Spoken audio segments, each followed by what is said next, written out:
I married a man that murdered his first wife.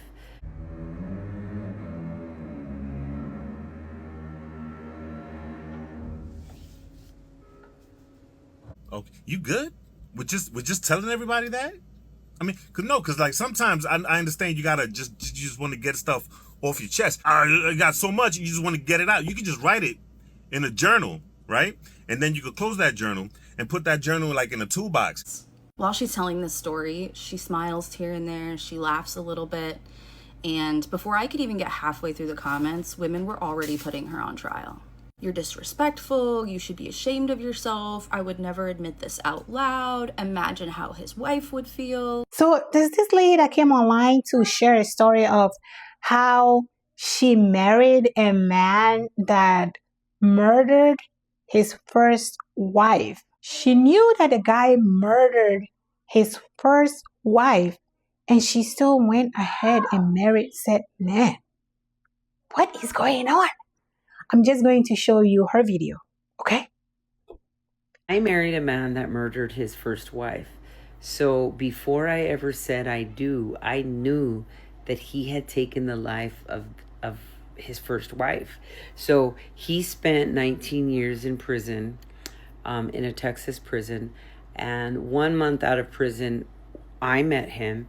And within 7 months, we were married, and we stayed married for 2 years. And I share this because my mindset was really messed up when I was partying a lot, right? And, like some of the guys that I have gone out with, oh Lord, like the last dude I went out with, he had tattoos all over his face. And he had a fake tattoo beard. Oh my God. Like, not that I'm like a prize or anything, but that was my mindset when I was in active addiction. Like, that was what I was attracted to. So I recently made a video about how I married a man that murdered his first wife. So when I said I do, I knew that this man had killed his first wife, right? And I knew that those same hands that committed that ugly, violent crime against that woman, the innocent woman, that those same hands were gonna be on my body, right? And a lot of people are like, how could you do that? You guys, my judgment was impaired. First of all, I had been using drugs heavily, alcohol. I was an alcoholic, and I was intrigued by this man, like a man that had been locked up for like 19 years. I wanted to know more about him. I wanted to ask him questions. Oh my God. So we went out on a date, and you will not believe where we went out on a date to. It is crazy. I'm going to do a part 2. I mean, cause like sometimes I understand you gotta you just want to get stuff off your chest, but there's journals. No, check it out. No, because I got so much, you just want to get it out. You can just write it in a journal, right? And then you could close that journal and put that journal like in a toolbox. Then you could close that toolbox. Then you could put a lock on that toolbox. Then you could get in your car, and then you could drive, and then to like a boat. And then you could take the toolbox out the car, put it in the boat. Then you could drive the boat. Do you drive boats? I don't. Then you just drive the boat to like the middle of the ocean, and then like you could drop that toolbox in like the middle of the ocean, and then not only did you get it off your chest, but nobody has to know. I'm just okay. I'm just. You could do that, or you could just tell everybody your secrets. I don't. You do you. I'm just trying to give advice.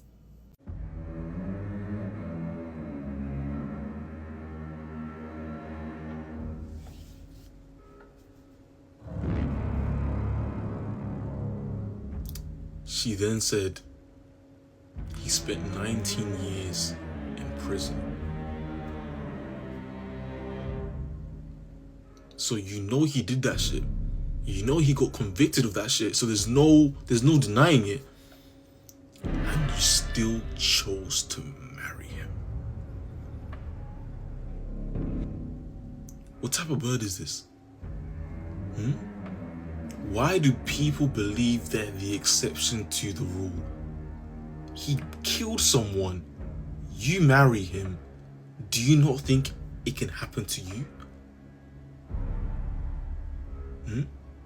There's a video going around, and my cat has the zoomies.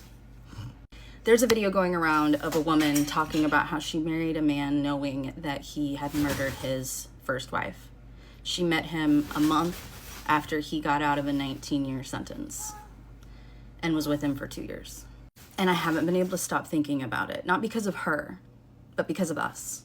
While she's telling this story, she smiles here and there, she laughs a little bit, and before I could even get halfway through the comments, women were already putting her on trial. You're disrespectful, you should be ashamed of yourself, I would never admit this out loud, imagine how his wife would feel. And that really fucked with me. Because my first thought wasn't, why is she laughing? It was, this is what survival sounds like. Maybe that's what it looks like when your nervous system is trying to tell a story your body can't fully hold. And then it hit me. Look how fast we got to work. Nobody had to tell us to start inspecting her, we just did. We zoomed in on her facial expressions, her tone, whether she looked sad enough, whether she smiled too much, whether she deserved to tell the story the way she did, or even at all. It's actually wild when you see it. That man murdered his first wife. And suddenly this woman still ended up being the one whose behavior we needed to evaluate. Once you see that pattern, you can't unsee it.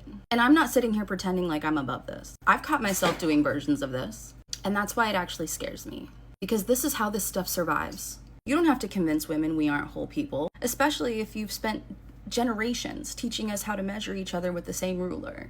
We start asking whether a woman was respectful enough, sad enough, smart enough, careful enough, instead of asking why we're holding women to a standard of perfection before we'll even offer them our compassion. And I don't think most women wake up wanting to do patriarchy any favors. I think we've inherited behaviors that feel so normal, we mistake them for discernment. And then one day you notice it. You find yourself reaching for another woman's throat before you reach for her humanity. And that realization is uncomfortable as hell. And I'd rather sit with that discomfort before we spend another generation making women prove they're deserving of empathy before we offer it. Ma'am, are you okay?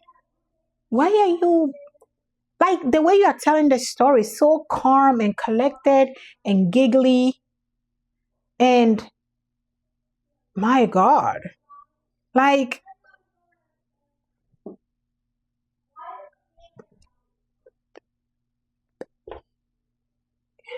huh? I don't know what to say. Like, what do you even say to someone that comes out and tell you a story? What do you say after that? Like, well, I'm glad you are alive, and I need to get off the internet for a while. This is a lot of consuming, like, why are you telling us? Anyways, let me know what you think about this down in the comment section below. Thank you for watching, and I will see you all in my next video. I don't know.